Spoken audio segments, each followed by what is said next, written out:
Eu fico encantada todos os dias que eu abro meu Instagram, YouTube e eu vejo a quantidade de gente cada vez maior rezando o rosário com o Frei Gilson. Eu fiz o rosário na quaresma, no começo do ano, e era 1,5 milhão de pessoas em todas as redes sociais, tudo. Impressionante.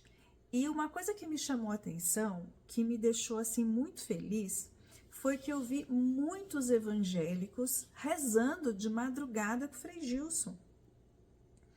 E vamos combinar, gente, que o terço é muito católico, né? O terço é Ave Maria, é Nossa Senhora. E a gente sabe que muitos evangélicos têm um preconceito muito grande com Nossa Senhora. Alguns têm, assim, uma verdadeira aversão à Nossa Senhora. Então, falando um pouco sobre isso, sabe? Para aqueles irmãos evangélicos que têm esse preconceito, gente, a gente precisa ouvir católicos, ouvir pessoas e procurar, né, conhecer melhor. Né? O conhecimento não vai aumentar a nossa fé, mas vai diminuir o nosso preconceito com a fé do nosso irmão.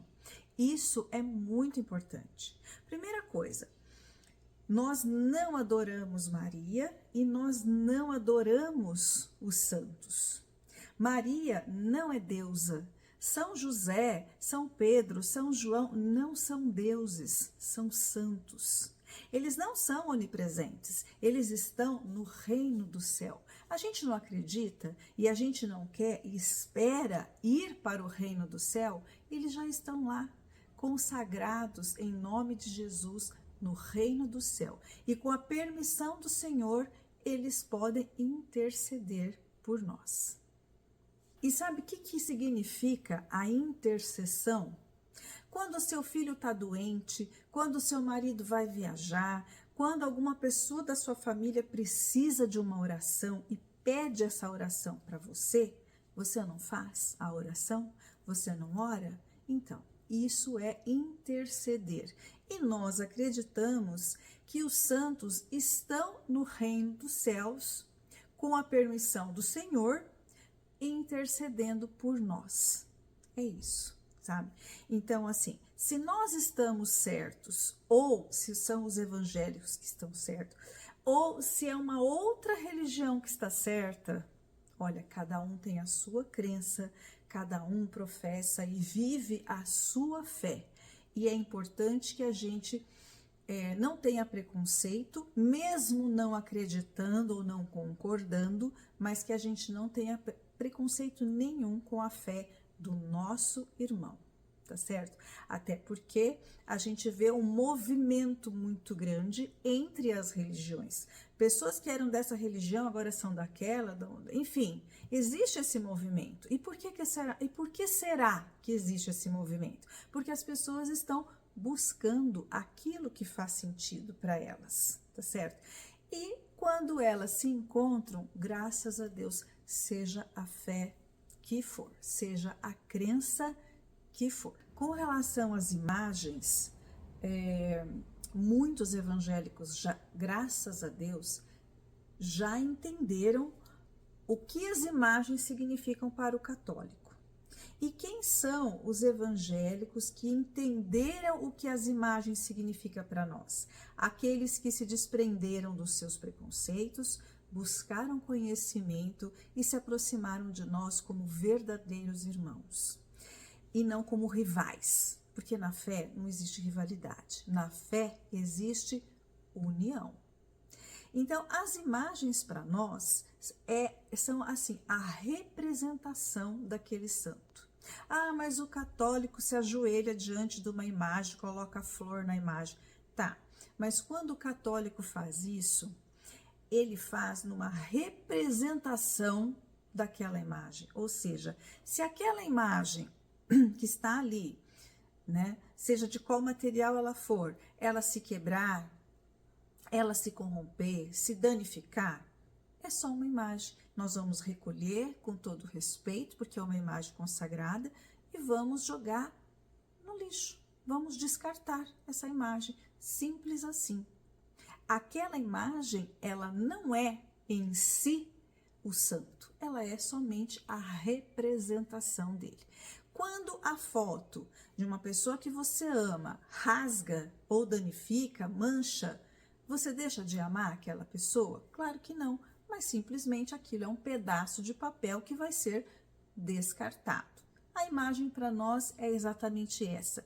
Então, quando o católico coloca ali uma flor, quando ele se ajoelha, quando ele faz o sinal da cruz para aquela imagem, na verdade, ele está usando aquela imagem para simbolizar aquele santo da sua devoção. Somente isso. Aquela imagem, assim como nós vemos na Bíblia e que os evangélicos citam muito, né? Não farás imagens em adoração e tal. Aquilo é quando os pagãos, eles amavam o objeto, a imagem. Eles não amavam o que ela representava, amavam ela, aquele objeto físico. E nós católicos não fazemos isso, tá? Se eu tenho uma imagem de Nossa Senhora na minha casa, mas essa imagem, por algum motivo, ela se danificou, eu troco essa imagem por uma nova e tá tudo bem. Aliás, olha aqui, ó. Isso aqui é uma vela linda, maravilhosa, que eu ganhei de presente da minha irmã. Quem tá aqui, ó? Nossa Senhora. Linda, maravilhosa. Eu vou acender essa vela, ela vai se consumir, né, com a chama, e quando ela acabar, acabou, gente. Compra outra vela, ganha outra vela, não tem problema nenhum. Uma outra coisa que eu tô achando muito lindo, que são os evangélicos rezando o terço, eu acho isso maravilhoso, sabe? Então, os católicos como não católicos, vocês não têm noção do poder que tem esse terço. Não porque o objeto tem poder, mas simplesmente porque quando você o utiliza da maneira correta, rezando o terço ou o rosário todo, cada conta dessa é para você organizar a sua reza. Ou seja, você vai rezar 10 Ave-Marias, então você tem as 10 contas da Ave-Maria e assim você vai. E para quem começar a rezar o terço vai ser uma benção. E assim, esse terço aqui é consagrado. Nós, irmãos católicos e evangélicos, não consagramos nossa vida, nossa casa, nossos bens, nossas coisas a Jesus? Esse terço é consagrado também, né? Então, olha, eu acho que quando a gente se desprende dos preconceitos e busca conhecer melhor o nosso irmão e a sua crença, a gente vive uma vida muito melhor, muito mais leve, muito mais tranquila. Quanto menos motivo eu tenho para criticar o meu irmão, mais feliz eu vou ser e mais felicidade eu vou desejar para aquele meu irmão. Eu acho que é assim que a gente tem que viver a vida, né? Entendendo, admirando, mesmo que não seja a nossa fé. Eu admiro a fé dos meus irmãos evangélicos e gostaria muito que eles também admirassem a minha fé católica, que, por sinal, é riquíssima. Riquíssima. Ah, mas a Igreja Católica tem muitos erros, muitas falhas. Ah, porque na Idade Média a Igreja Católica fazia isso. Gente, se na Idade Média você está acusando a Igreja Católica de fazer algumas coisas, vamos pensar o seguinte: quando um médico erra e pratica a medicina de forma ilegal, é a medicina que está errada ou é o médico que praticou a medicina de forma errada? Quando um professor não age corretamente dentro da sua profissão, é a profissão do professor que está errada ou é aquele professor? E assim é na igreja evangélica, assim é na igreja católica, assim é nas profissões, assim é em tudo na vida. O que uma pessoa faz ou um grupo de pessoas faz não pode representar a sua fé, a sua religião, a sua crença, a sua categoria, o seu meio representa o que ela fez, né? o que a religião não é definida por aquela pessoa que praticou errado. A religião é definida pelos dogmas daquela religião e a gente precisa conhecê-los, tá? Você pode não concordar com eles, mas se você conhecer, você vai entender que as pessoas também erram, né?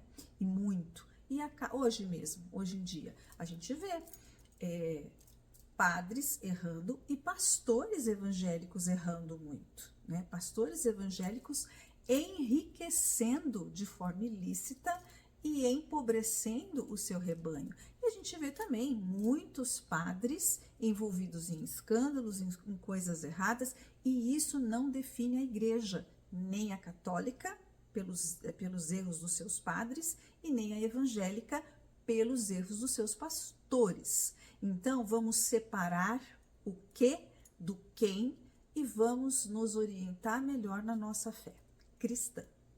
Em nome de Jesus.